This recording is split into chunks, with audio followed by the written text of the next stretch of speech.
Donc on a expliqué globalement les principes même du Seder de la Gada. On va essayer de rentrer maintenant plus dans les détails du Seder en lui-même, comment le Seder est Misouda. Il y a un mamash, une tmia, un étonnement atsoum dans le Seder, parce qu'il s'appelle Seder, mais c'est un grand balagan. Il s'appelle Seder, mais c'est un grand désordre, on ne comprend rien. On passe d'un truc à l'autre, on monte, on descend, on monte, on descend. Regardez bien. Les Chora, on a expliqué que le Seder veut que ce soit mamash chokhma bina da'a, c'est-à-dire la yédia, la connaissance. Bina, l'intégration de la connaissance, intégrer la connaissance. Da'at, appliquer la connaissance. Voilà les trois étapes qui vont être la construction d'un Ben Adam. Un juif est construit à partir du moment où il a ça. Tant qu'un juif voit qu'il n'a pas ça, tant qu'un juif voit par exemple qu'il a que la connaissance, il n'a pas intégré la connaissance. Ou bien il a intégré la connaissance, mais il ne l'applique pas. Okay? C'est un juif qui n'est pas construit. C'est un juif qui a la tête d'un côté, le cœur de l'autre et ses membres ailleurs. Il est complètement démonté. Pour être réellement construit, il faut que ces trois choses aillent ensemble. Ce que nous sommes censés faire normalement, le soir du Seder, c'est construire justement cette unité-là. D'arriver à bien mettre ensemble chez le juif la connaissance, l'intégration de la connaissance, l'application de la connaissance. Maintenant, lorsque on rentre dans le Seder, on commence par le Kiddush. Le Kiddush, les Chora, comme on a expliqué, représente la Bina. La Bina, c'est-à-dire représente en vérité le côté de ce que la maman juive apporte. La maman juive apporte quoi? Torat imecha. Elle apporte l'amour de la rouchaniout. Une maman juive, son rôle, c'est de transmettre dans son foyer l'amour de la spiritualité. C'est montrer combien on est heureux d'être juif, combien c'est bon d'être juif, combien l'ambiance juive, elle est bonne dans le foyer. Elle est là pour ça, par ses repas, par son ambiance, par la manière comment elle gère son foyer, etc. La maman transmet ça. Maintenant, un enfant qui a en face de lui une maman pareille est un enfant qui va réussir à grandir dans la Torah. Grâce à cette argachot, à ces sentiments que la maman va transmettre à son enfant. Maintenant, ça dans le Seder, c'est représenté par quoi? Parce que dans le Seder aussi, c'est pareil. On fait une opération maintenant d'amener un enfant au monde qui va être éduqué par son père et sa mère. Sa mère, c'est la Bina. Le père, c'est la Chokhma. La Chokhma est représentée dans les matzot.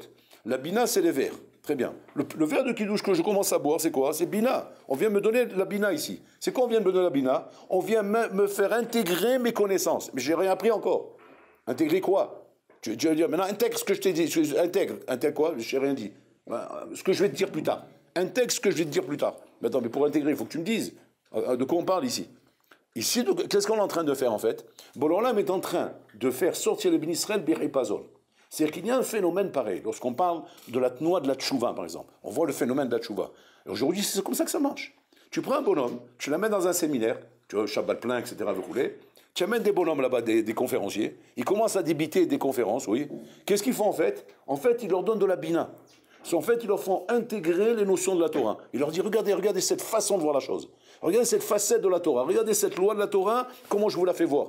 Et le bonhomme Pitom voit à travers cette manière en vérité de me dévoiler le regesh qu'il y avait dans tel mitzvah ou tel mitzvah. Comme moi, j'ai jamais voulu écouter Bichlal. On m'a dit de mettre les tefillim, mais pour moi, c'est mettre l'année autour de moi, ça me plaisait pas cette mitzvah. Pitom, il est venu un conférencier un Shabbat, il t'a fait une démonstration du homme qu'il y avait dans la mitzvah des tefillim. Il avait intégré le bonhomme. Le bonhomme, il entend ça. Il n'a qu'une envie, s'acheter une paire de tefillim et les porter. Pareil, on leur fait ressentir c'est quoi un Shabbat. Il n'a qu'une envie, respecter Shabbat.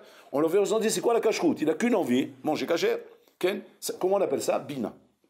C'est-à-dire que j'ai pris un bonhomme qui avait le crâne complètement défoncé, je lui ai mis de la bina dans la tête. Cette bina l'a séduit, il a été impressionné par la tournure et par la présentation de la chose. Ça l'a emballé, il veut faire. Maintenant, où il est le bonhomme? Il est out, il n'est pas là. Il veut faire Shabbat, il veut mettre les tefilines, etc. Mais il est complètement out. Il ne sait pas ce qu'il attend, le bonhomme. Qu'est-ce qu'il ne sait pas?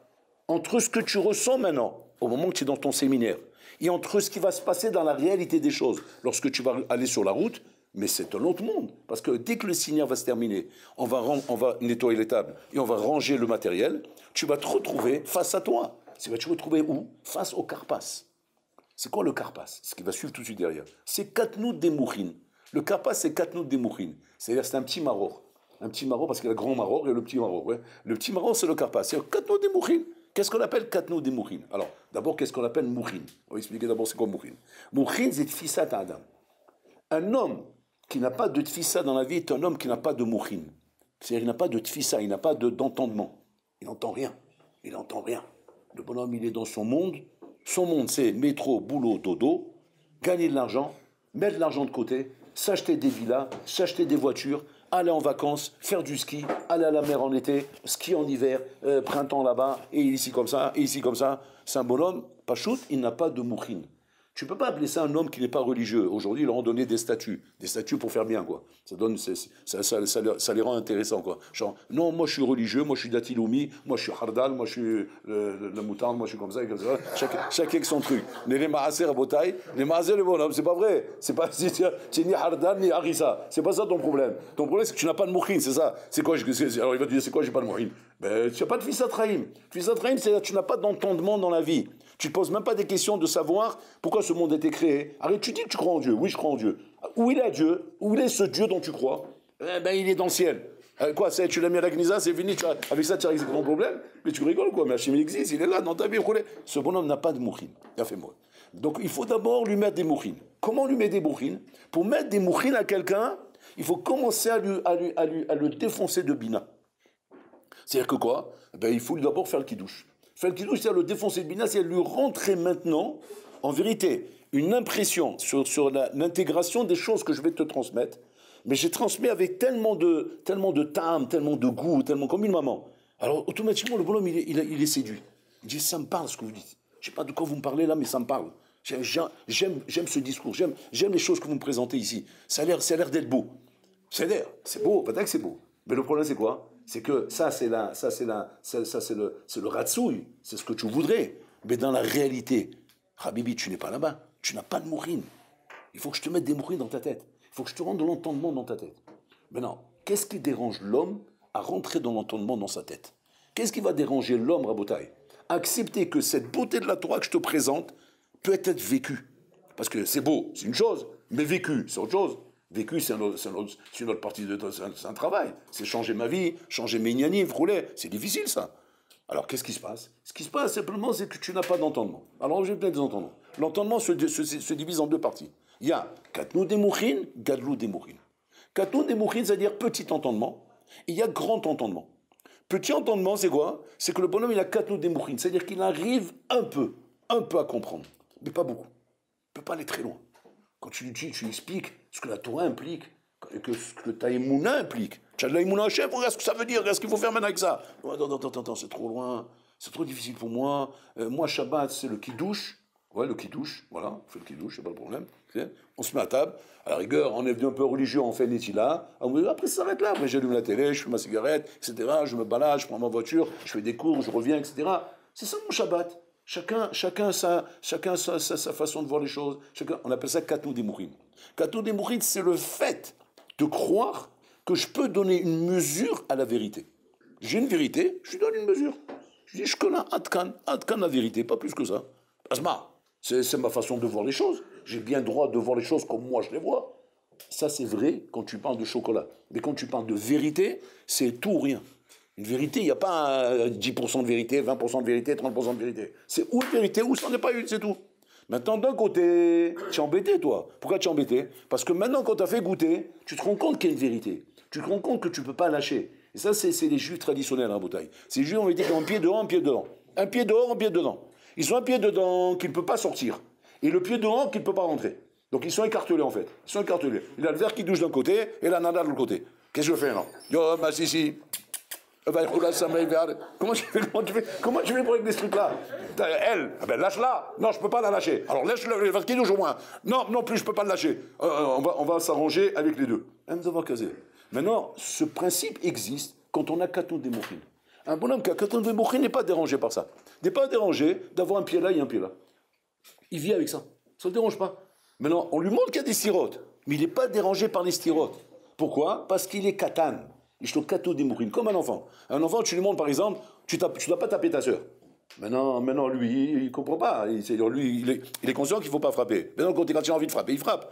Maintenant, pourquoi il n'arrive pas à rentrer ça dans sa tête? Parce qu'il est petit. Ou Katan, c'est pareil. Kato des Mouchines, c'est-à-dire, je n'ai pas assez d'entendement pour être dérangé par la stira dans laquelle je suis en train de vivre ici. Que d'un côté, je crois en Dieu, d'un côté, je fais certaines pratiques, mais je ne peux pas les faire complètement. Pourquoi? Parce que j'ai aussi ce monde dehors qui me plaît, qui m'attire, et que je ne peux pas mettre un trait dessus. Elle m'en la saute. Quand tu as Katnou des Moukhrin, tu peux vivre comme ça. Oui, tu peux faire ça. Le problème, c'est quoi? C'est que ça ne va pas s'arrêter là. Parce que Boulorlam ne voit pas les choses comme ça. Boulorlam ne va pas te laisser dans Katnou des Moukhrin. Hachem, il va t'aider. Mais tu vois comment il va t'aider, Hachem. Il t'aide sérieusement, mais il va t'aider, tu vois. Donc pour l'instant, qu'est-ce qu'on fait? Kidouche, il a fait. Donc Kidouche, qu'est-ce qu'on a fait? On nous a bombardé maintenant d'intégrer maintenant les belles choses de la Torah. Très bien, on les a intégrés. Qu'est-ce qu'on a dit dans le Kidouche? Tu nous as choisis parmi les peuples, tu nous as choisis, tu nous as pris d'Égypte, etc. On mentionne tout le Noussar là-bas qui représente la sortie d'Égypte. On est impressionné. On est impressionné, on voit que c'est beau, c'est une flamme. On parle le problème, il a entendu quelque chose, il a fait mot. Maintenant, le problème, on revient à la réalité maintenant. On revient à la réalité, qu'est-ce qu'on fait? On va d'abord se laver les mains, sans bracha. Il y a une nafkamina du premier lavage des mains sans bracha et du deuxième lavage des mains avec bracha. Premier lavage des mains, c'est sans bracha. C'est-à-dire que quoi? On va travailler et opérer une tahara, mais une tahara sans bracha. C'est-à-dire qu'on va essayer maintenant de te faire avancer dans votre Hashem, mais sans bracha. Parce que tu n'es pas encore au niveau de Hacher qui déchane ou bémisota vetsivanu. Il n'est pas encore là. Il n'est pas au niveau de prendre la Torah sur l'anel. Hacher, ce qui déchane, ça c'est déjà un Hacherim, ça. Lui, il n'est pas Hacherim. Lui, c'est Bob Dylan, oui, il est là-bas à Paris, vous voulez. Donc lui, il n'y a pas. Moi, c'est sans bracha, sans kideshanu, sans tzivanu, ani machlit, ani je fais de moi-même des choses. Et des gens comme ça, ils te disent, il ne faut pas nous forcer, monsieur le rabbin, de nous-mêmes, gentiment, c'est pas plus beau. Regardez, quand je veux, je viens, quand je veux pas, je viens pas. Quand ça me plaît, je suis là, quand ça me plaît pas, je suis pas là. Il a enlevé tout la chair kideshanu, mais tzivanu. Très bien. Et ça lui convient. S'il n'y a pas la chair kideshanu, ça lui convient. Très bien. Boulorlam, il est d'accord de rentrer là-dedans? Oui, oui, te suis, pas peur. On va je t'attends au coin de la rue. Viens, on avance ensemble. Alors on le fait rentrer. Il a fait le kidouche. Maintenant tu fais Nitila sans bracha. C'est quoi Nitila sans bracha? On sait que tu es gâteau des mourines, on sait que tu es petit comme ça. Alors fais Nitila sans bracha. Il n'y a pas qui s'évanou. Voilà, il n'y a pas de s'évanou. C'est toi qui as décidé. Ah, comme ça me plaît. Très bien. Donc je suis assis au CDR, je fais ma vie, je fais ma life, t'en viens. Donc tu me demandes rien, tu m'obliges pas. Ok, je te suis. Et on lui fait manger le karpas. Parod mikazaït. Pourquoi? Et là-bas, regardez comme ça dessous. La Chaï ramène qu'une des raisons pourquoi on mange le karpas, bon, il y a une raison technique et une raison ashkafatique. Raison technique, c'est quoi? Parce qu'on veut rendre quitte le maror qu'on va manger après là-bas et qu'on va manger après le motzi, après la matzah, on va manger le maror là-bas. Pourquoi tu veux le rendre quitte? Alors, tu manges après le motzi le rend quitte? Ouais. On répond non. Le motzi le rend pas quitte, pourquoi? Parce que comme on veut goûter le tam du maror, donc on ne peut pas dire qu'il vient accompagner la matzah. Donc il doit être mangé tout seul. Il a fait mot. Étant donné qu'on doit le manger tout seul, il accompagne la matzah, c'est pour ça qu'on a un problème avec la bracha de Bouria Badama, qu'on va faire donc avec le karpas avant, comme ça on est tranquille là-bas. Il a fait mot. Ça c'est une raison technique, pratique. Maintenant il y a une raison ashkafatique. C'est quoi la raison ashkafatique? Elle est très intéressante celle-là. C'est quoi? Kedei shishalu atinokot. Pour que les enfants posent des questions. Qui vont dire, attends, mais qu'est-ce qu'on fait, papa? On a fait le kidouche, d'habitude, qu'est-ce qu'on fait? Après le kidouche, on fait un nitila, on s'assoit à table. Qu'est-ce qui t'arrive, papa? Il y a comment? Putain, tu prends le truc, on fait nitila, sans bracha, on prend le truc, on est tovel, on mange du karpas comme ça, c'est quoi cette histoire? Et comme ça, l'enfant, il va poser des questions. Très bien. Pourquoi c'est tellement important? Shishalou à Tinokot. Parce qu'en fait, on parle des katnou des mouchim. En fait, Tinokot, c'est des bonhommes de 60 ans. C'est pas le petit nom Bermuda. C'est on prend papy, le Bermuda, le petit-fils, c'est papy, fils, petit-fils, les trois katnou des mouchim. C'est les trois, c'est Shishalou à Tinokot. Ouais. On parle du grand-père jusqu'au plus petit. Les trois, on doit leur ouvrir la bouche. Ils ont commencé à poser des questions. J'ai dit, Boras, pose des questions un petit peu. Ouais, à part ton foot, à part ta finale, à part tes trucs. Tu n'as rien à dire dans la vie? C'est tout ce que tu sais dans la vie? C'est quoi le score Marseille-Paris? C'est quoi le score là-bas? C'est quoi le score? C'est-à-dire, à part ça, tu as quelque chose à dire dans la vie? Chachama Omer, Mata Omer, Matam Daber. Maintenant, il y a tout. Maintenant, il y a le Chacham, il y a le Tam, j'ai chez Nodalishol, il y a le Racha. Le Chacham, il n'y a pas de problème. Il est là, il a des questions. Habibi, si tu le laisses parler, il ne s'arrête plus. Donc lui, ok. Il n'y a pas de problème. Maintenant, il y a le Tinokot chez Nodalishol. C'est qui? C'est le Tab et Nodalishol. Le Tab, c'est celui-là que... Ah bon? Oh, ah ouais. Ça, c'est le Tab. Et Nodalishol. Et Nodalishol, c'est que... Mazé. Lui, c'est vrai que mazé. Bon, ok. Qu'est-ce qu'on fait? On leur ouvre la bouche. On les aide à comprendre. Donc, il y a des chichanos à Tinokot pour leur faire amener à poser des questions. À cause de leur katou des mouchines, qu'est-ce qu'on fait? On fait des gestes, des choses qui vont les amener à poser des questions. Et donc, les bonhommes, ils posent des questions. Ça, c'est le karpas. Par contre, Mikazaït, parce qu'en fait, il faut donner une petite dose. Une petite dose pour pas que le bonhomme qu'il soit choqué. Il a fait. Après qu'on a fait le karpas, qu'est-ce qu'on fait? Maintenant, on sert le deuxième verre. le deuxième verre avec la Haggadah. Donc pareil, chaque verre de kidouche, chaque verre de vin représente Bina. Très bien, c'est-à-dire, je veux intégrer quelque chose. Ok? Donc je regarde le malin, qu'est-ce que tu m'as fait? Tu m'as fait un premier électrochoc. C'est la première Bina pour électrochoquer. Comme un kilo que j'amène dans un séminaire, etc., ou un Shabbat, etc., j'ai électrochoqué. Il a fait. Donc maintenant, il a envie d'écouter. Maintenant, il est bécaton des mouchines. Maintenant, il faut l'amener à poser des questions. Il faut l'amener à faire un débat. Il faut débattre. Débattre pour que le bonhomme comprenne qu'il y a quelque chose à comprendre ici. Il a fait mode. Qu'est-ce que je fais maintenant? Je lui donne un deuxième verre de vin. Un deuxième verre de vin, pourquoi faire? Ben, il a mis pour maintenant l'amener à débattre. L'amener maintenant à intégrer le débat qu'on va faire. C'est quoi le débat qu'on va faire? On va lire la Haggadah. On va lire la Haggadah. Maintenant, tu vas commencer à t'intéresser à quelque chose qui en été ni plus ni moins que ton histoire. C'est ton histoire qu'on va raconter là. Il dit, ah bon, mon histoire, non, mais c'est pas mon histoire. Moi, je suis né à Toulouse, je me suis marié avec ma femme de Carcassonne, et on habite à Saint-Brice, et voilà, c'est tout. On mange du damroud, on boit la bourra, etc. On fait des shabbatot, c'est tout. Bah, ça s'arrête là, mon histoire. Maintenant, qu'est-ce que tu veux me dire? Moi, j'étais en Égypte, j'ai sorti d'Égypte, c'est quoi cette histoire? Qu'est-ce que tu veux me faire avaler ici? En fait, on va lui expliquer, effectivement, que son histoire, c'est bien ce qu'on est en train de raconter là. Et ça, c'est l'opération qu'on va faire ce soir-là. Ce soir-là, on va lui raconter la Haggadah, il va commencer à écouter, etc. Et le bonhomme va s'intéresser à ça. Une fois qu'on a lu la Haggadah, maintenant, on va tenter maintenant une opération très forte. C'est ça le moment fort de la Haggadah. Le moment fort de la Haggadah, du Seder, c'est pas ce que je viens de dire là. Ce que je viens de dire, c'est juste pour rentrer.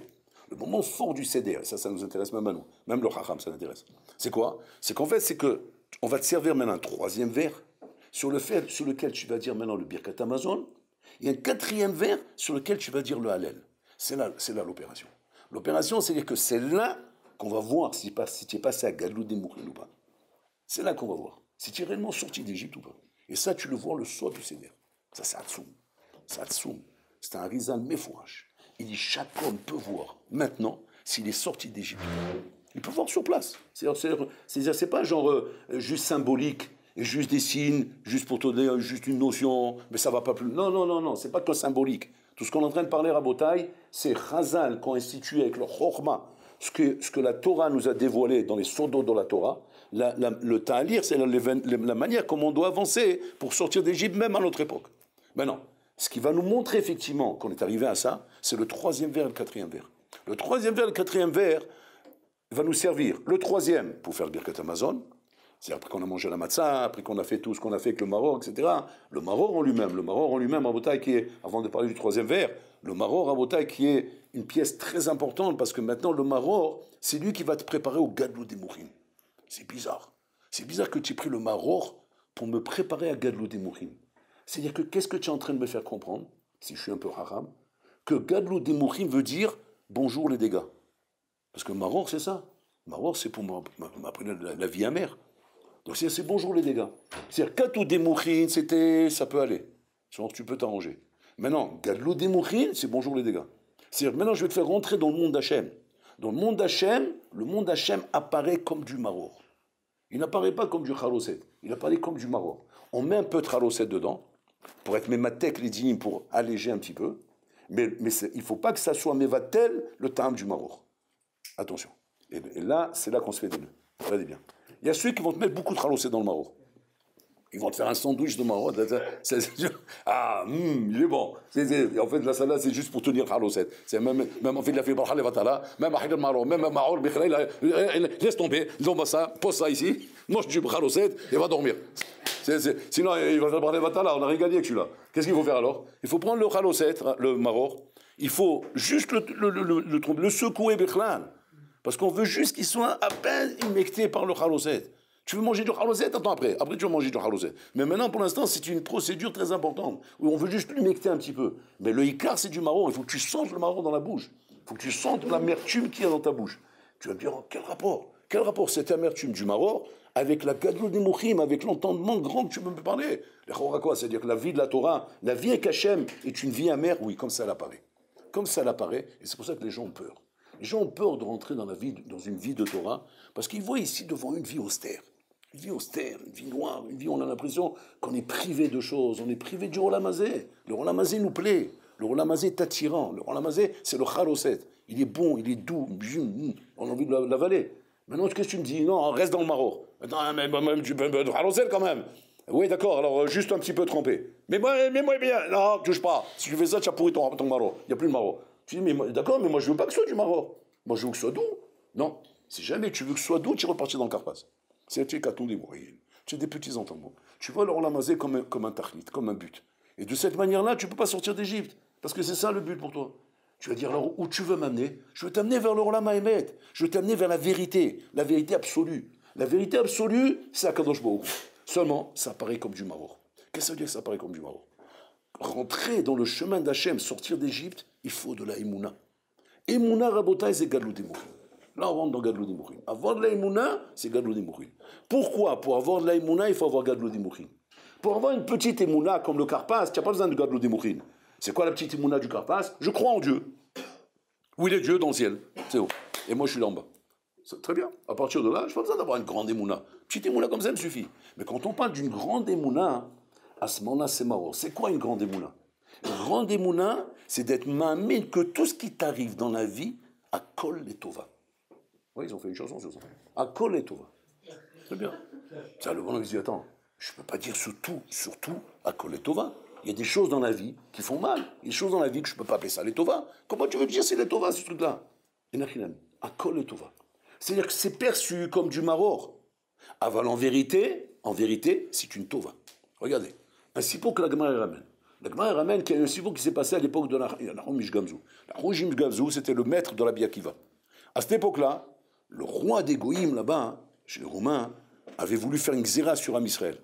Les Chachamim de Am Israël, ils ont dit, pour calmer ce roi, on le connaît, il cherche le kavod, il aime la gava, Pachout, il faut lui faire un cadeau, un beau cadeau, cher, et comme ça on va le calmer, il va voir qu'on lui fait du kavod. Il a fait mal. Qu'est-ce qu'ils ont décidé? Qu'ils vont ramasser, ils vont faire une quête de tous les juifs, et avec cet argent qu'ils vont ramasser, ils vont lui acheter un coffret plein de diamants. Et ça va impressionner le roi, il va dire voilà, les juifs, ils me servent à quelque chose, ils m'amènent des cadeaux. Il a fait mal. Maintenant, il fallait choisir un messager pour faire ça, ils ont pris Nahum Mishgamzou. Il a fait mal. Lui, il est Meloumat Benissime, il a des miracles, comme ça, il vaut mieux passer par lui. Bon, il a pris le petit coffre-fort, avec les diamants dedans, pour représenter ça au roi Goy. Il arrive là-bas chez le roi Goy, avant d'arriver, il s'est arrêté dans un hôtel, etc. Il s'est arrêté pour se reposer, la route était longue, il roulait. Le matin, il se lève à l'hôtel, il veut regarder simplement si tout va bien. Il ouvre la boîte, qu'est-ce qu'il voit? Il voit du sable, des cailloux, de la paille. C'est un bonhomme qui a pris de la terre, il l'a mis dans le truc. On lui a volé tous les diamants. Donc, qu'est-ce qu'il dit? Qu'est-ce qu'il fait Nahum Mishgamzou? Comme son nom le dit, Gamzou les Tova. C'est Tov, c'est Tov. Mais bon, cher Olam, comment tu peux dire Zetov? Mettez-vous à sa place. Et ça, c'est des exemples comme ça dans la vie, il y en a plein. Tu es sur la route en train de rouler, tu es pressé pour arriver, pour signer un contrat, ton pneu il a crevé. Qu'est-ce que tu fais? Tu descends de la voiture, pneu il a crevé, comme ça, Tova. On boit une bière, on fume un joint, on se détend. Tu dis, attends, mais comment tu peux dire comme ça, Tova? Ton pneu il a crevé. Ce que ça veut dire, c'est quoi les conséquences? Ton pneu a crevé, donc tu peux pas arriver au rendez-vous. Tu n'arrives pas au rendez-vous, donc le contrat il est loupé. C'est fini, tu es en l'air. C'est quoi Gamzou Tova? Comment tu peux dire ça? Comment on peut nous dire Rabotai de dire Gamzou Tova, c'est ça la Imouna? C'est-à-dire quoi? Être juif Rabotai, c'est être un débile mental? C'est être un débile mental? Je vois des trucs qui arrivent Rabotai. Là, il voit, qu'est-ce qu'il voit? Il voit sa belle-mère s'est fait écraser par le train, chez Michpon. Ouais, qu'est-ce qu'il dit? Gamzou Tova. Bon, là-bas, c'est facile. Là-bas, il peut le dire. Ça, c'est facile à dire. Seulement, c'est le problème, c'est quand c'est de l'autre côté. Donc, comment il fait le bonhomme? Comment il peut dire Gamzou Tova? Il voit ici un truc plein de terre. Mais attends, alors, normalement, regarde bien, normalement, si on est dans le Carpasse, qu'est-ce qu'on fait quand un truc comme ça nous arrive? Eh ben, Pachout, il a vu ça, qu'est-ce qu'il dit? Bon, Gamzou Tova, il a mal au ventre, il ferme la boîte, il retourne à la maison. C'est ça qu'il faut faire. Tu vas pas continuer ta route, non? Il manque plus que ça. Tu vas aller chez le roi comme ça? Va-t'en, je retourne à la maison. Ça, c'est à Torah. Je demande à un rave, qu'est-ce qu'il va me dire? Retourne à la maison vite. Retourne à la maison. C'est dangereux. Tu ne mets pas en danger, l'eau son prime à la naisse. C'est ça qu'il faut dire. Tu as dit Gamzou le Tova, kol hakavod, mais retourne à la maison. Ça, c'est Karpas. Par contre, Maror, c'est quoi? C'est que je dis, si un Hachem a mis ça là-dedans, c'est qu'Hachem a décidé que c'est ça qu'il faut que je lui donne. Quoi Hachem a décidé que je dois lui donner la terre? Mais attends, mais le bonhomme en face, il s'est différencié entre la terre et les diamants. Si je lui amène de la terre, qu'est-ce qui va se passer? Il va s'énerver. Il va dire on se moque de lui. Ça, c'est le raisonnement logique. Comment je peux dire qu'il faut que je fasse preuve de Emouna en faisant des choses qui sont contraires à la logique humaine? C'est là que le problème commence entre Katnou Demourine et Gadlou Demourine. Passer à Gadlou des Mouchin Rabotai, c'est arrêter ouais, de réfléchir avec ton cerveau rationnel. Péléplaï. C'est un mirta vidéo mefourash, où là-bas il fait une chakira de savoir si la Emouna relève de la logique ou bien relève de l'illogique. Il arrive à la maskana là-bas que la Emouna relève de l'illogique. C'est-à-dire que tu dois être capable, d'admettre qu'il y a des choses illogiques dans le malheur d'Hachem, dans la façon qu'Hachem dirige son monde, et tu dois accepter ces choses-là. Maintenant, comment tu fais pour que dans ton esprit, ça ne te rend pas un débile mental? Oui, parce que ça peut te rendre un débile mental, d'arrêter d'être constamment une émoula pareille, tu te rends fou à la fin. Non? Il dit tout simplement, c'est quoi? C'est qu'en fait, j'ai un décalage dans ma manière de réfléchir, la manière de réfléchir d'Hachem. Il y a un décalage, je ne réfléchis pas comme lui. Je n'arrive pas à son niveau de réflexion. Et c'est pour ça qu'il y en a qui l'a mis, je ne le comprends pas. Mais ce n'est pas parce que je ne comprends pas quelqu'un que ça veut dire que ça veut dire qu'il dit faux. C'est comme si demain je te mets devant un gaon et tu fais un show magistral sur la Gemara. Tu ne comprends pas. Tu dis, mais il a dit des bêtises. Espèce d'abruti, c'est toi qui dis des bêtises. Il n'a pas dit des bêtises, il a dit des bombes chatim. Seulement quoi, il a un niveau trop pour toi, c'est pour ça que tu ne comprends pas. Mavdi, là, que je trouve c'est pareil. Hachem, il a un malach. Seulement le malach, il est tellement profond que nous, on ne le comprend pas. C'est pas parce qu'on ne le comprend pas que c'est pas émet. C'est ça l'aïmouna. L'aïmouna, c'est que je sais qu'Hachem est émet. Je ne comprends pas ce qu'il fait. Mais je sais qu'il est émet. Et donc, comme je sais qu'il est émet, donc c'est pareil. Tu vas demain chez un cardiologue. Le cardiologue dit, monsieur, il faut faire opération au corps ouvert. Il faut changer les valves, il faut mettre des tuyaux, etc. Il faut tout changer. Le bonhomme, il est devant le cardiologue. Il sait que ce bonhomme, il sait de quoi il parle. Il fait confiance. Il va se mettre sur le billard, il va donner son corps à ce bonhomme qui va faire ce qu'il veut avec lui. Comment tu fais une chose pareille? Mais tu as compris ce qu'il a dit? Mais pour l'instant, tu es entier. Pourquoi il va t'enlever des trucs, des tuyaux, des trucs comme ça? C'est quoi? J'ai rien compris ce qu'il a dit. Alors pourquoi tu l'écoutes? Parce que je sais qui c'est, je sais qu'il comprend, je sais qu'il dit émettre. C'est comme ça dans toute chose en Bretagne. Dans toute chose, tu fais confiance à la personne qui est au-dessus de toi. Dans la société, c'est comme ça. Tu fais confiance à la personne qui est au-dessus de toi. Tu as pris un avion. L'avion est censé arriver à Paris. Maintenant, le pilote de l'avion il vous annonce, on est obligé de faire escale à Tombouctou. Moi, je ne sais pas si c'est sur la route. Bon, c'est une tangente. Ouais. On va à Tombouctou. Maintenant, pourquoi on va à Tombouctou? Parce qu'il y a un Mohamed, il est rentré dans la cabine là-bas, il est en train de menacer le pilote avec sa brosse à dents. Donc il faut aller à Tombouctou. Alors maintenant, on va à Tombouctou, il n'y a pas de problème. Maintenant, toi, tu es assis là-bas, tu peux faire quelque chose, tu peux rien faire. D'accord? Qu'est-ce que tu vas faire? Tu commences à crier, scandale, je porte plainte, je crie, je manifeste. On peut pas. On peut pas. C'est lui qui conduit l'avion, il a décidé qu'il faut aller à Tombouctou, on va à Tombouctou. Et le malin saute. Il y a des choses dans la vie qui t'apprennent que tu ne peux pas toujours et tout gérer dans la vie. Des choses qu'on t'impose dans la vie, des choses que tu es obligé d'accepter. Tu as voté pour un président de la République, il est en train de faire des ch'touillottes. Ben c'est le malin saute, c'est ton président. On va faire d'autres élections, mais pour l'instant, c'est lui que tu suis. Kalva Chomer à Kadosh Baruch Hu, à plus forte raison à Kadosh Baruch Hu, que lui a créé le monde, lui détient le Hémet, et tu dis c'est comme ça. Tu comprends pas, c'est tout. C'est ce qu'il fait Nahum Ish Gamzu. Nahum Ish Gamzu dit quoi? Bonolam a décidé maintenant de mettre de la terre là-dedans. Il a enlevé les diamants. Il sait ce qu'il fait. Et regardez la leçon de Emouna qu'il nous donne, Nahum Ish Gamzu. Regardez la leçon. Et de là, on apprend comment on doit faire dans la vie. Qu'est-ce qu'il fait? Il va chez le Romain là-bas. Il va là-bas chez Astérix le Gaulois. Il arrive là-bas à Botanis, ce qu'il s'est fait chez César. Il pose le truc là-bas, qu'est-ce qu'il lui dit? Il lui donne, voilà, c'est le cadeau des Juifs pour vous l'eau. Et là-bas, il y avait toute la cour. Il y avait là-bas les princes, des seigneurs des pays, etc. Il y avait un monde fou. Il s'était honoré par le fait qu'il amène un cadeau au roi. Le cadeau, le roi, il ouvre ça devant tout le monde. Il se prend une boucha, une honte, qu'on lui amène quoi? De la terre. Des bonhommes, ils ricanent autour. Chez Mishmour, la honte qu'il a eue, à la Macom, ni une ni deux. Il a poussé un cri.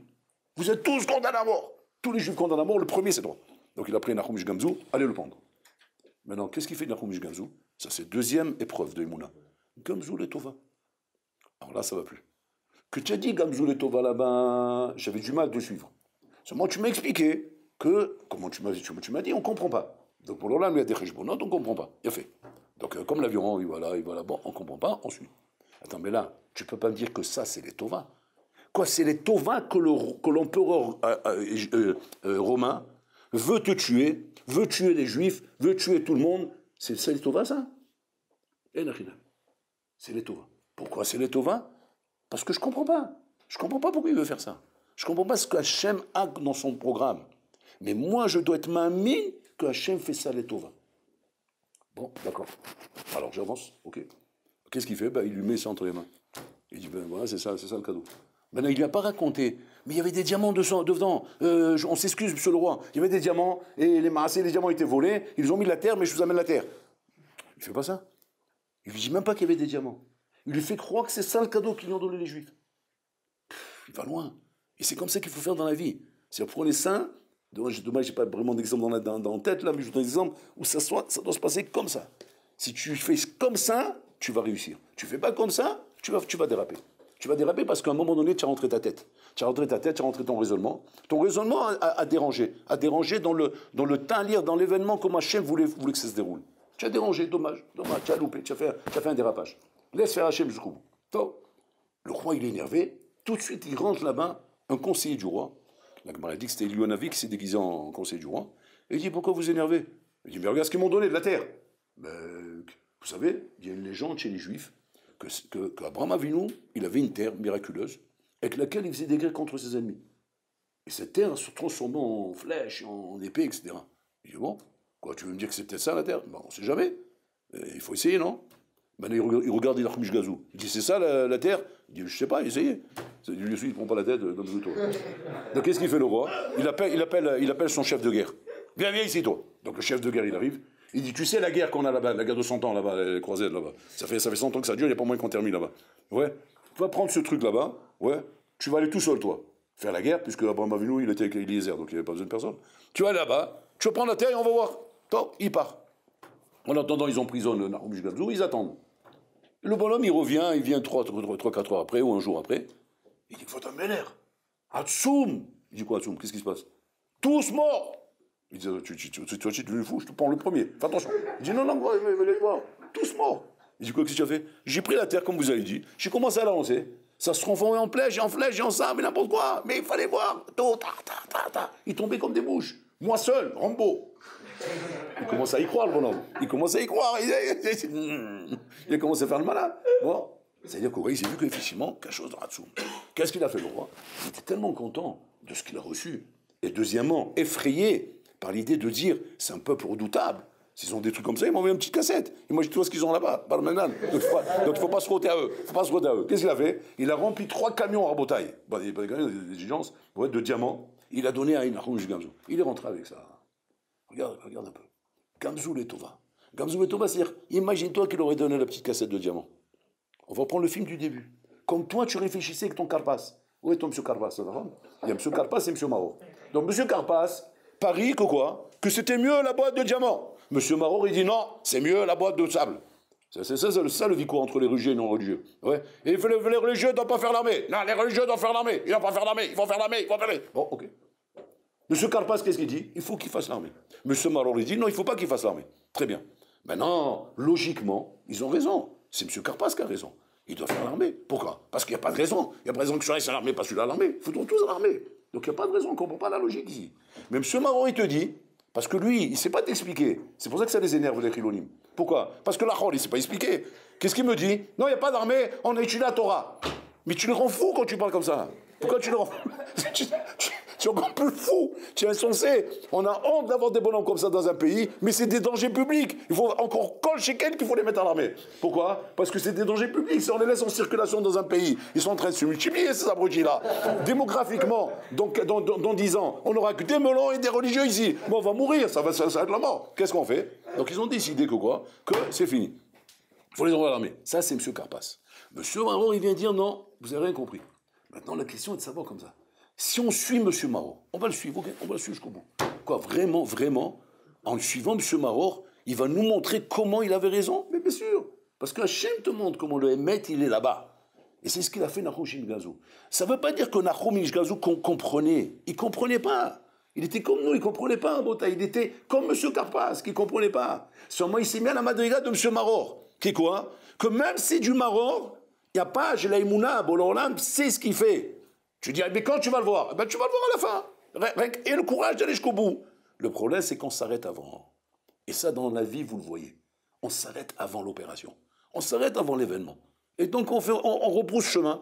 Et à cause de ça, on ne voit pas le dévoilement d'Hachem dans le monde.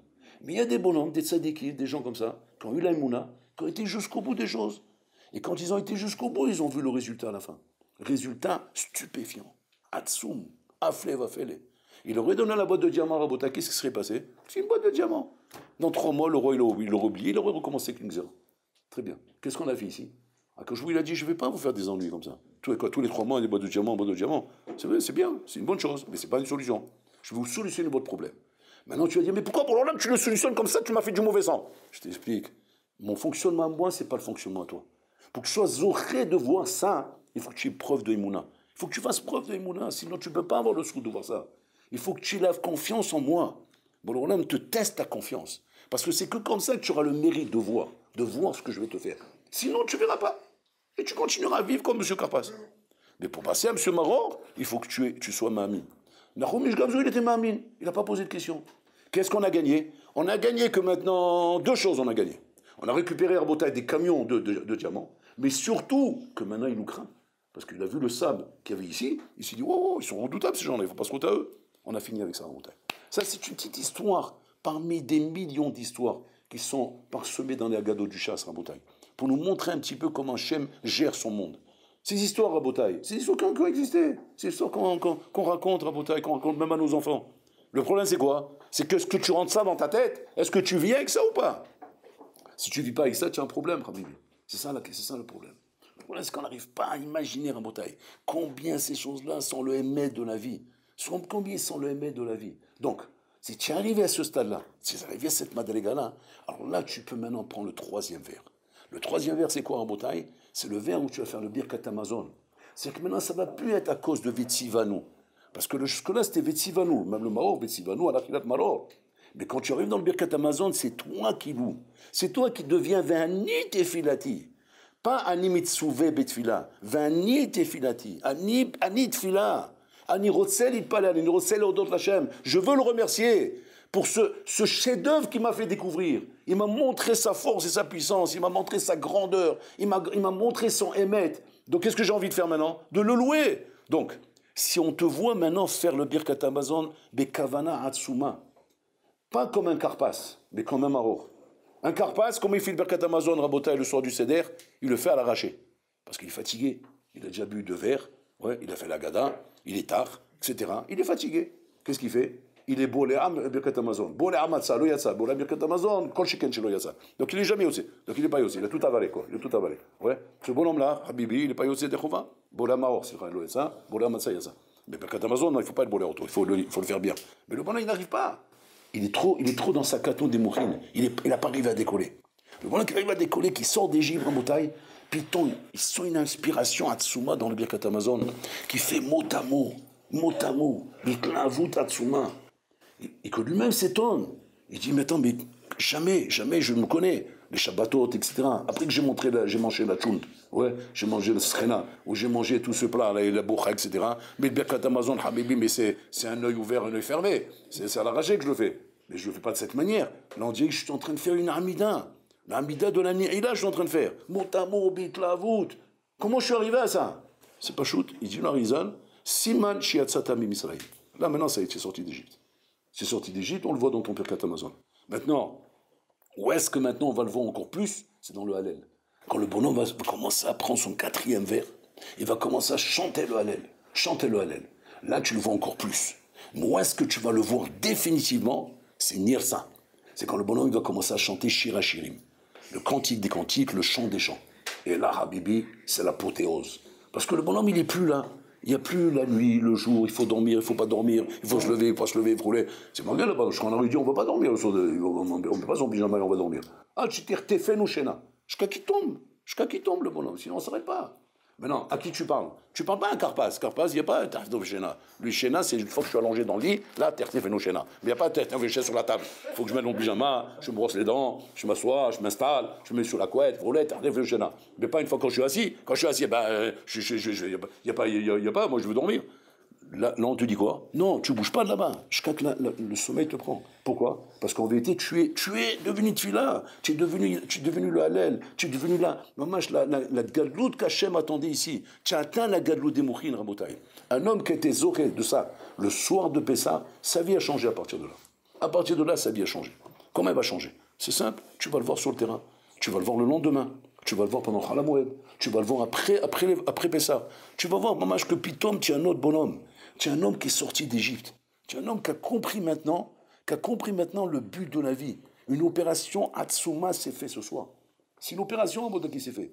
C'est pas un Shabbat plein similaire comme ça, où le bonhomme, effectivement, il a gonflé la tête, mais il est massé, il sort sur le terrain maintenant, il est encore carapace. Il n'est pas capable de voir ce qu'on lui demande. Mais là, on t'a monté au niveau, mamage, de Gadlut des Mourines. Tu es capable de comprendre le tachlit et le but de la vie, Rabotai. Comprendre que les chemins et les manières comme on boule au lame fait les événements dans la vie, Rabotai, sont pas de la manière comme nous on les conçoit. Ça se passe pas comme nous on aurait compris. C'est pas 1 + 1 = 2. Bon, là, il a des manières d'agir. Ces manières d'agir à Botaï doivent m'amener à accepter que Bolan prenne le volant et me dirige dans la vie. Le laisser me diriger. Je ne peux pas toujours comprendre.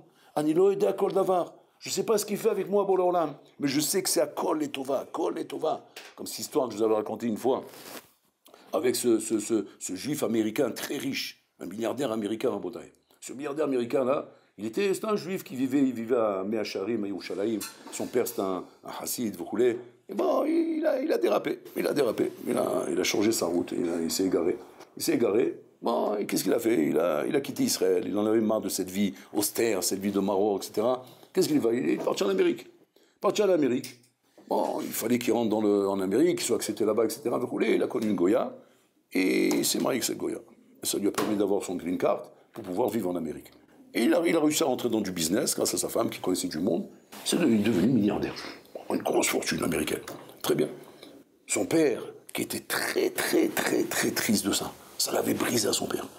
Qu'il a quitté Israël, qu'il est parti en Amérique, c'est avec une Goya, il était brisé son père. Brisé. Et donc il ne savait plus comment faire. Il a essayé de l'appeler, jamais il lui répondait. Jusqu'au moment où il est tombé malade, son père, à l'hôpital, en train d'agoniser.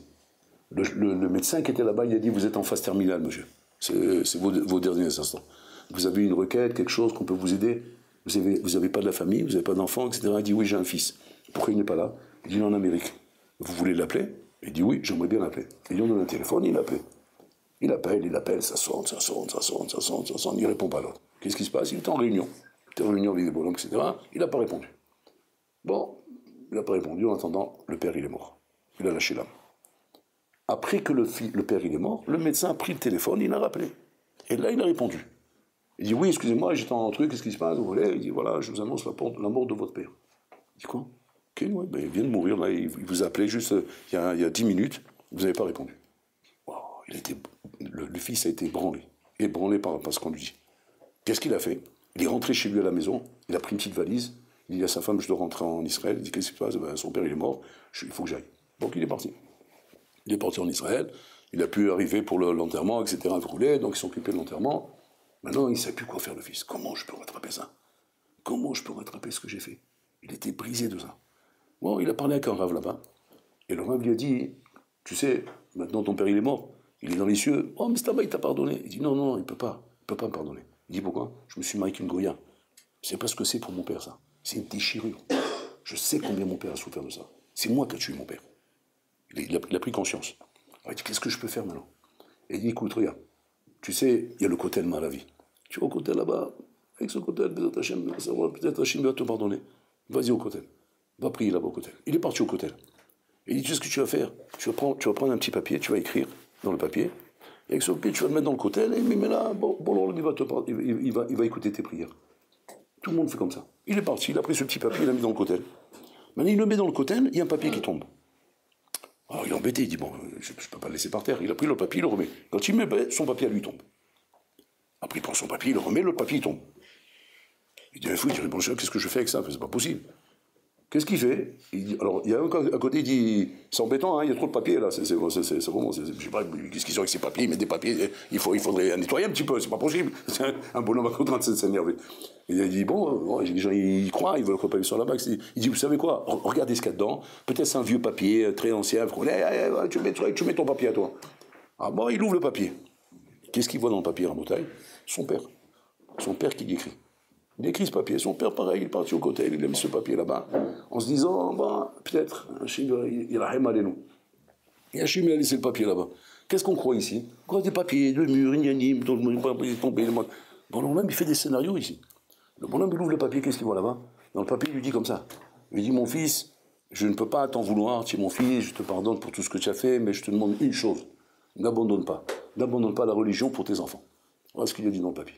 Il a vu ça, il tombe en sanglots, il a vu ça, c'est un tsoum, comment? Il voit Hachem, la main de Hachem, la folie. Bon, il rentre en Amérique. Il rentre en Amérique, à la Macom, sa femme le reçoit, bon, je suis désolé pour toi, ton père, etc. Alors, il lui dit, je sais pas quoi faire. Il dit, quoi? C'est dérangé par quoi? Parce que je suis non-juif, etc. Il dit, non, non, non, c'est pas ça le problème. Le problème, c'est qu'il m'a demandé, il m'a écrit un papier, il m'a demandé quelque chose. Qu'est-ce qu'il a demandé? Il m'a demandé de m'occuper de mes enfants, etc. Il dit, mais mes enfants sont goy avec toi, qu'est-ce que tu m'occuper de quoi? Alors il lui dit, oui, je sais. Bon, écoute, je peux rien te dire, fais ce que tu veux. Alors il dit, je te demande une requête. Il dit quoi? Une requête, c'est peut-être, avec ça, je vais me manquer de ce que mon père m'a demandé, c'est de pouvoir chanter un chant que mon père chantait tous les vendredis soirs. Quel chant? Et chez Trail. C'est un beau chant, il avait monté un nigoun sur ça. Je voudrais le chanter, c'est tout. C'est tout ce que je te demande. Il dit, pas de problème. Et tous les vendredis soirs, le bonhomme faisait le kidouche, je chantais chez Trail. La Goya qui était là écoutait ce chant. Elle lui dit, tu peux m'expliquer ce que tu dis? On le chante, mais j'aimerais bien savoir ce qu'il veut dire. Il dit, c'est pas grave, c'est simple, c'est pour le chant. Il dit, non, non, mais c'est pas comme ça, il faut comprendre. Elle a vu que lui, il est bon là, s'il veut rien lui expliquer. Qu'est-ce qu'elle a fait? Elle est partie voir là-bas. Elle a amené le chant. Elle dit, explique-moi le chant. Il a traduit le chant. La Goya, elle a vu ça. Elle a dit, mais c'est splendide, c'est magnifique, j'ai jamais vu un chant pareil. Comme ça, c'est ça le kavod qu'on donne à une femme dans la Torah. Comme ça, on vante la femme vertueuse dans la Torah. Elle était tellement emballée par ça qu'elle a commencé à entrer dans une procédure de guéroute, une procédure de conversion. Et elle a commencé à avancer, à tel point que l'autre commence à se plaindre. Je dis, attends, mais tu vas trop loin là, attends, je suis pas d'accord, c'est pas les conditions. Il dit, écoute, je t'explique. Si toi qui es juif, tu n'es pas capable de comprendre la richesse que tu as entre tes mains, et moi, une Goya, je comprends cette richesse, on n'a plus rien à faire ensemble. Donc on se sépare. Tarte, il s'est pris une tarte, la Bibi, grâce à ce petit papier qu'il y a eu là-bas. Regardez Boléolam, le scénario qu'il fait ici. Boléolam, Menachinami, avec ce papa, bon, ça y est, son temps est arrivé, il devait mourir. Mais Boléolam, il fait un scénario en place à Botaï où en fait, il est en train de vouloir récupérer une Neshama. La Neshama de cette Goya, on ne sait pas ce qu'Hachem il avait ici, quel Richbon il avait ici. Cette femme est devenue Rabotaï, c'est une histoire vraie, mais elle ne veut pas qu'on réponde son nom, une des rabbanies du Dor. Une des rabbanies du Dor à Botaï qui fait du Zikou Yarabim, hommage dans le Dor. Mais tout ça, c'est un scénario. Et on ne comprend pas ce qu'Hachem il fait. C'est Karpa, c'est Maror. Karpa, c'est quoi? C'est 1 plus 1 égale 2. Maror, il n'y a plus. C'est 1 plus 1 égale 5. Donc je ne comprends plus rien. Mais tu suis le chemin d'Hachem. Si tu vas jusqu'au bout de l'histoire, tu vas voir effectivement cette histoire est amenée. Tu ne vas pas au bout de l'histoire, tu resteras du Karpas. Tu resteras du Karpas ou bien du Maror avec beaucoup de halouset. Ouais. Donc même si tu ne comprendras jamais rien. Mais si tu vas jusqu'au bout de l'histoire, je t'avais le machin avec Shama. Donc, alors pour résumer, on résume un petit peu comme ça rapidement ce qu'on a dit.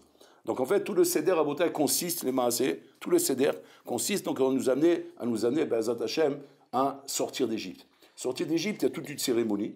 Cette cérémonie à Botaï comporte en vérité toutes les étapes du Seder que nous faisons, c'est-à-dire les quatre verres de vin, la matzah que nous consommons, le karpas, le maror, etc. Toutes ces choses-là. Toutes ces étapes à la Botaï sont à prendre très au sérieux. C'est vrai qu'on a expliqué en 2 cours, effectivement, dans chaque étape, se représentait chaque chose. Très au sérieux parce que ce n'est pas simple du folklore. C'est pas un des Maasim Be'alma. Celui qui prend ça comme du folklore, alors il restera dans son folklore. Ce sera une bonne soirée qu'on a passée en famille. Mais celui qui va comprendre en Botaï qu'il y a ici un enjeu de poids, qui est un enjeu où réellement Boléolam, tous les ans, le soir de la Gada, te donne le srout, peut-être Be'ezrat Hashem de sortir d'Égypte. Tu peux être zoché de ça. On t'a pas mis stam du Karpa, stam du Maroc, stam du Harousset, stam d'un verre, stam un truc comme ça. Ce sont des choses qui sont Rabotaï transmis de Hachem par Ochachamim et Ochachamim Anou Rabotaï de Hatian pour qu'on y arrive par notre émouna, arriver Rabotaï à comprendre qu'il y a ici des choses de valeur inimaginable. Et que si ces choses-là on les transmet à nos enfants, va dingue qu'on pourra arriver. Regardez comme c'est extraordinaire. Le soir de la Gada Rabotaï, les 4 enfants sont là. Pas seulement le Chacham, pas seulement le Shah, le Roulé, même le Racha il est là. Même le Racha est là. C'est-à-dire que ta table de recherche de Pessah ne doit pas accueillir uniquement Rabotaï que les personnes bien. Elle doit accueillir tout le monde, même le rachat, même le voyou que tu as à la maison, tu dois l'asseoir à ta table. Pourquoi? Tu dis, comment je peux l'aider? Toute l'année, tu ne peux pas l'aider. Mais ce soir-là, tu peux aider tout le monde. Pourquoi? Parce que ce soir-là, Rabotaï, c'est Boléolam qui s'occupe de toi et c'est Boléolam qui va te rentrer dans ta tête une émouna, mamash, qui va pouvoir ébranler ta vie. Donc même le rachat, quand tu poses la question, et qu'a priori se met à part, lui aussi va entendre une réponse qui va peut-être le ramener à la Torah, le ramener au misvot. Et c'est ça, à Botaï, le phénomène extraordinaire qu'on a appelé ça. Il faut savoir que le soir de Pessah à Botaï est le soir propice pour la vue du Mashiach. Normalement, le Mashiach vient le soir de Pessah, jusqu'à Chatzot Laïla. Si jamais à Chatzot Laïla, le Mashiach n'est pas venu à Pessah, le même jour de Pessah, c'est Tisha B'Av. Donc nous aurons Tisha B'Av. Vous avez compris? C'est-à-dire que quand vous voulez savoir quel jour va tomber Tisha B'Av, c'est le même jour de Pessah. Pourquoi c'est le même jour de Pessah qui tombe Tisha B'Av? Pourquoi c'est comme ça? Eh bien, tout simplement parce que le Mashiach n'est pas venu. Vous comprenez? C'est-à-dire, si le Mashiach il vient le soir de Pessah, il n'y aura pas de Tisha B'Av. Mais si jamais le Mashiach n'est pas venu le soir de Pessah, il y aura Tisha B'Av. Et quel jour il y aura Tisha B'Av? Le même jour. Donc c'est que le soir de Pessah, Rabotai, c'est ou bien une Géoula, ou bien une Galoute. Ou une Géoula, ou une Galoute. Ou une Géoula, c'est tu sors en Géoula, et maintenant ça peut être que la tienne, en tout cas pour l'instant, Géoula pratite. Ou bien une Galoute, c'est-à-dire ce même jour sera Tisha B'Av. Ce même jour, ce sera le Chorban Beit HaMikdash. C'est-à-dire qu'il n'y a pas stam, tu sors de là-bas, Rabotai, neutre. C'est ou les cannes ou les cannes. Il n'y a pas neutre, il n'y a pas parvé. C'est ou bassa ou khalab. C'est où tu sors d'Égypte ou bien tu restes en Égypte. Mais tu ne peux pas dire, ok, je sors d'Égypte et moi je vais comment dire, aux îles Baboé. Baboé, ils s'appellent, je ne sais pas comment ça s'appelle. Je vais là-bas, là-bas au soleil, etc. Vous allez là-bas, moi je vais là-bas. Ouais, au revoir, on se dit au revoir. C'est où tu restes en Égypte, tu sors d'Égypte. Shem nous accueille.